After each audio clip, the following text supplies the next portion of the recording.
በስመ አብ ወወልድ ወመንፈስ ቅዱስ አሐዱ አምላክ።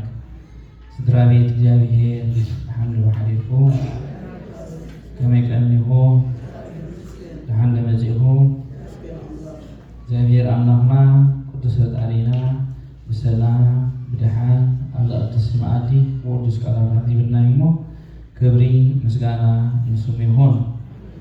ሎሚ ሰማዕታትና ንዝክረሉ ብዊናት ጸሎት መስሓት ንገብሮ ፀኒሕና እግዚአብሔር አምላኽና ሰማዕታትና ናይ ዘለኣለም ዕረፍቲ ናይ ዘለኣለም ሓጎስ ናይ ዘለኣለም ደስታ የንብረልና።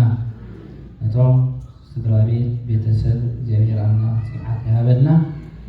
ነቶም ዝወለድዎ ነቶም ተሪፎም ዘለዉ ድማ እግዚአብሔር አምላኽ ዘርኢ ስርናይ ዕርፊ ወይኒ ይበለና። ኣብ በቢእዋኑ ሃገራን ምንጻእ ሃገራን ምሕላው ብንእስነቶም ደሞም ኪዕዮም ንእስነቶም መጽዮም ሂወቶም ሂቦም ከቢድ ዋጋ ንዝኸፈሉ እግዚአብሔር አምላኽ ዋግኦም ኣብ ሰማያት ይሃበልና። ኣብ ሂወት ኩሉ ነገር ክትህብ ትኽእል ኢኻ። ገንዘብ ክትህብ ትኽእል ኢኻ፣ ክትካእ ትኽእል እዩ። ገንዘብ ኢኻ ክትተርፍ ትኽእል ኢኻ። ኣብ ሂወት ዘይትጥቃዕ ሓንቲ ሂወት እያ። ሂወቶም ወፍዮም ኣብ በረኻታት ብፅምእን ብሞትን ንሃገርን ንናጽነትን ደሞም ክውዕዉ ቀሊል ኣይኮነን። እዚ ግን እንታይ እዩ እንተኢልና መንፈሳዊ ዓይኒ ንሪኦ ከለና ፍቕሪ ይብል ማለት እዩ። መሰረቱ ንጉስ ሰላም መድኃኔዓለም ኢየሱስ ክርስቶስ ናብ መሬት መጺእ ኣብ ክንዳና ክመውት ዝከኣለ እንታይ ኮይኑ እዩ ኣፍቂሩና። ነዚ ቅዱስ ዮሃንስ አፈወርቅ ፍቅር ሰሃቦ ለወልድ ሃያል እመንበሩ ወአብጽሖ እስከ ለሞት ይብል ማለት እዩ። ንወልድ ካብ መንበሩ ስሒቡ ዘምጽኦ ካልእ ኣይኮነን ፍቕሪ እዩ። ነዞም ንዝክሮም ዘለና ሰማዕታት ብንእስነቶም ብሃሩርን ብፀሓይን ብጥሜትን ብሞትን ሰማዕታት ኮይኖም መስዋዕቱ ኮይኖም ክሓልፉ እንትርፎ ፍቕሪ ሃገርን ህዝብን ካልእ ወላ ሓንቲ ክኸውን ኣይክእልን እዩ። ስለዚ እግዚአብሔር አምላኽ ድማ ፍቕሪ መደምደም ተሓኪያ ናይ ኩሉ መእሰሪያ ከም ዝበለ እግዚአብሔር አምላኽ በቲ ፍቕሪ ዘፍቀርዎ ርዩ ኣብ ናይ ዘለኣለም ሓጎስ ዘለኣለም ዕረፍቲ የንብረልና። ኣብ ሂወት ፍቕሪ እቲ ዝዓበየ መእሰሪ እዩ። ሐዋርያ ጳውሎስ ክገልጻ እንከሎ ፍቕሪ መደምደም ተሓኪያ ምስ በለ ኣብ ሮሜ 13 ተመሊሱ ድማ ኣብ ቆሮንጦስ ስጋይ እኳ ንክርስቶስ ንሓዊ ሕሊፈ እንተሃብኩ ጭልጭል ከም ዝብል ጸናጽል ምኾንኩ ፍቕሪ ካብ ዘይትህልወኒ እዩ። ክሳዕ ሞት እኳ ሞይተስ ፍቕሪ ተዘይብለይ ኮንቲ እዩ። ብፍቕሪ እንተገይርየ ግን ዓብ ነገር እዩ ኢሉ እሞ እግዚአብሔር አምላኽ ብፍቕሪ ዝገበርዎ ኣብ ሰማያት የንብረልና።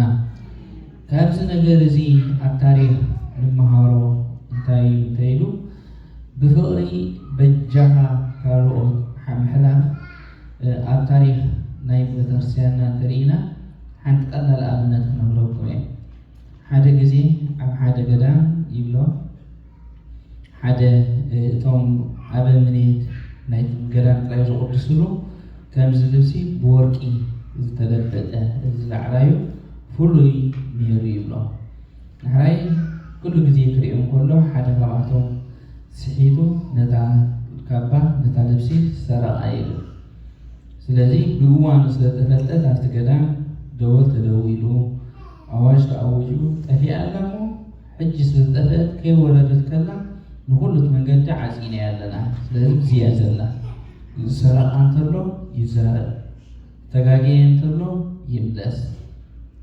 ዳሕራይ ኣስከጣቢሉ እምበኣር ገዛ ገዛ በዓቲ በዓቲ ይፈተሽ ምስ ተባህለ ክፍተሽ ምስ ተጀመረ እዋ እሞ ኣነ ዳ ክፍለጥ እንደኢሉ ናብ ሓደ ዓብይ ኣቦ ባሕታዊ እዮም ክንስራሕ ኢሉ ኣነ በቃ እያ ሰሪቐ እያ፣ ስለዚ ሕጂ ድማ ገዛ እያ ንላ እንታይ ክብሎም ኢሎሞ ዋ ተገደሰካ ዘወደይ ኣምፃ እያ ኣብዛ ገዛ ዝበራ ንኩሉ ፈቲሾም ተሳኢና ማለት እዩ። ንሕራይ እሞ ካልኦት ዘይፈተሽኩሞ ከይብሉና እምበር ኣቦና ንዓኹም ኣይንጥርጥረኩም ኢና፣ ግን ዘይተፈተሸ ከይብሉና ስእቱ ኢልና ክንወፅእ ኣፍቅዱና ብሎ መወዳእታ ማለት እዩ። እቱ ኢሎም ወፅእ ክብሉ ከለዉ እታ ልብሲ ኣብኡ ወይላይ ብደጊኡ ጻድቅ ብውሽጡ ግን ተኹላ ባይዚ ኢሎም ክፈርዱ ጀመሩ።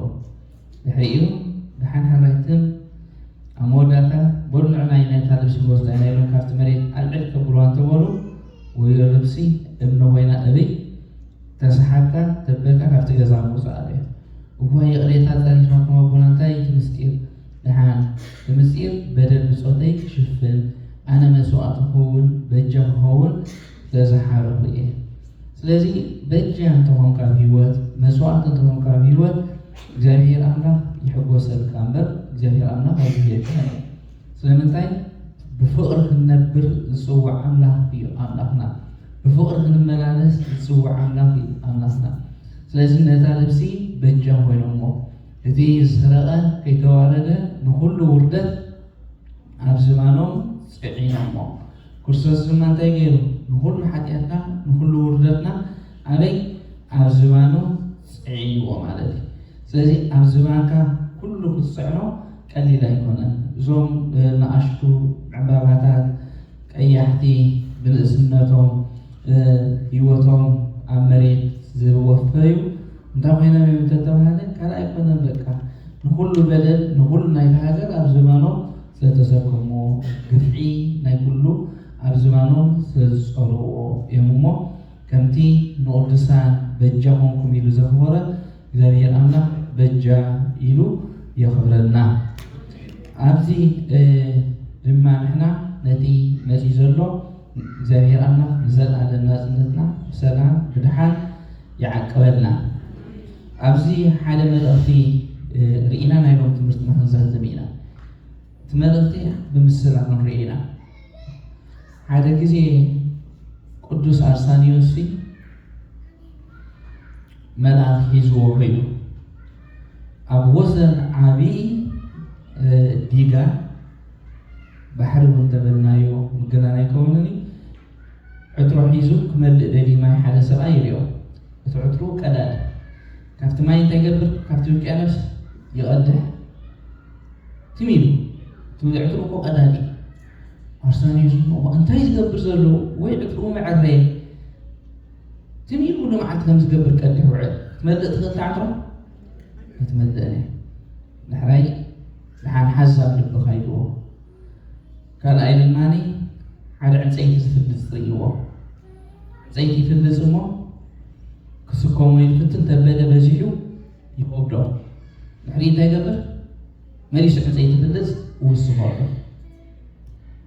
ተኸቢልካ ትውስኾሎ ዲኻ ትሚል ይውስኾሎ ንሱ አንተ እንታይ ዝገብር ዘሎ ዝዳ ይብሎ ድሓን ሓዛ ካልአይቲ ሳልሳይ ካልአይቲ ኢሎ ሳልሳይ ድማ ጉንዲ ትስከምን ከለኻ ጎኒ ጎኒ ዲኻ ትኸውን ቅድም እንድሕረ መራሕን ተመራሖም ኮንካ ኢኻ ትኸይድ ሓቀይ ሕጂ እዞም ክልተ ሰባት ኣርእይዎ እሳቶም ግን ቅድም እንድሕረ ከይኮኑ ክልቲኦም በዚያን በዚያን ተሰኪሞማ ንኽኸዱ ናይ ጭንቂ ድሕራይ ከይዶም ናፍታ ገዞም ክእትዉ ተበሉ እስኻ ይትሓልፍ እስኻ ይትሓልፍ ክልቲኦም ከምዚኣ ኢሎም ይቃለሱ ናበይ መእተው ከኣትዉ በሉ ኣይገሉን እዮም ኣብኡ ይቃለሱ እዮ እንታይ ገደሶም ከምዚኣ ዘይብሉ እዚ ናብራ ዝሰለስተ ዝርኢኻ ኣለኻ ናብራ ናይ ዝዓለም እዚኣ ኢሎ ናትና ናብራ እዩ ከመይ ማለት እዩ እታ ቀዳማይ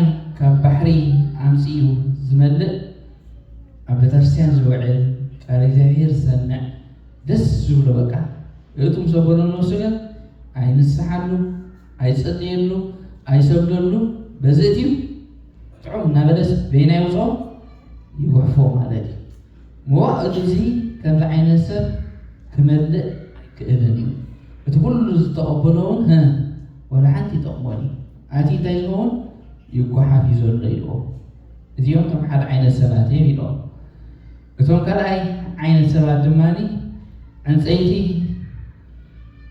ከቢድዎም ከሎስ መሊሱ ዕንፀይቲ ውስኽ እዚኦም ድማኒ ኣብ ክንዲ ብውሕዳን ከላ ትንሳሕ ኣቢሎም ሓጢኣቶም ኣራግፍ ዘብሉ ተመሊሶም እንታይ ይገብሩ ሓጢኣት ውስኽሉ ማለት እዩ ወዮስ ምኻል ኣቢዎም ከቢድዎም ከሎስ ተመሊሶም ዕንፀይቶም ይፍልፁ ካብኣቶም ከይንኸውን የፍርሕ እዩ የሰክፍ እዩ እዚኦም ድማ ከምቲ ዓይነት ሰባት ኣለዉ ኢልዎ እቶም ሳልሳይ ድማኒ ጉንዲ በዝን ዝሕዙ እንታዮም ኣይምርሑ ኣይመርሑ ኩላቶም መራሕቲ ክኾኑ ደሊ ማለት እዩ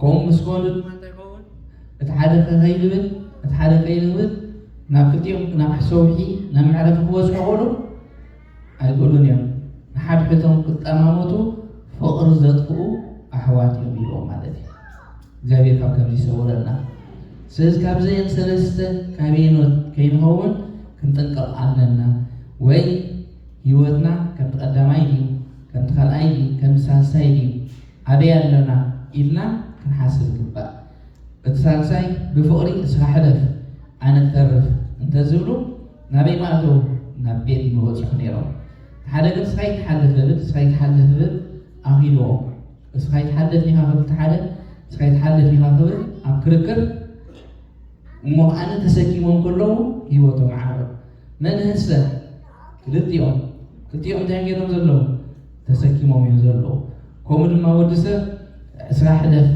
ኣነ ክተርፍ ዘይብል እንተኮይኑ ተወፅዕካ ኢኻ ትነብር ማለት እዩ እዞም ደቅና እምበር እንታይ ገይሮም መወዳእታ ንስኻትኩም ንሕና ክንሓልፍ ኢና ንስኻትኩም ግን ትረፉልና ብድሕሪና ብርሃን ረኣዩ እዮም ኢሎምና እሞ እግዚአብሔር ኣምላኽ ፀጉ የብዝሓልና ከምቲ ካብ ዝገበርዎ ውዕለት ድማ ብፍቕሪ ብሰላም ንዓድና ከነማዕብል ክነበፅል ብፍቕርን ብሰላምን ብሓድነትን ክንነብር ናይ ስምምዕ ናይ ፍቕሪ እግዚአብሔር ኣምላኽ ፍቕርን ስምምዕን ይዓድለና ንዖም ድማ ኣብ ናይ ዘለኣለም ሓጎስ ናይ ዘለኣለም ዕረፍቲ ናይ ዘለኣለም ሰላም የንብረልና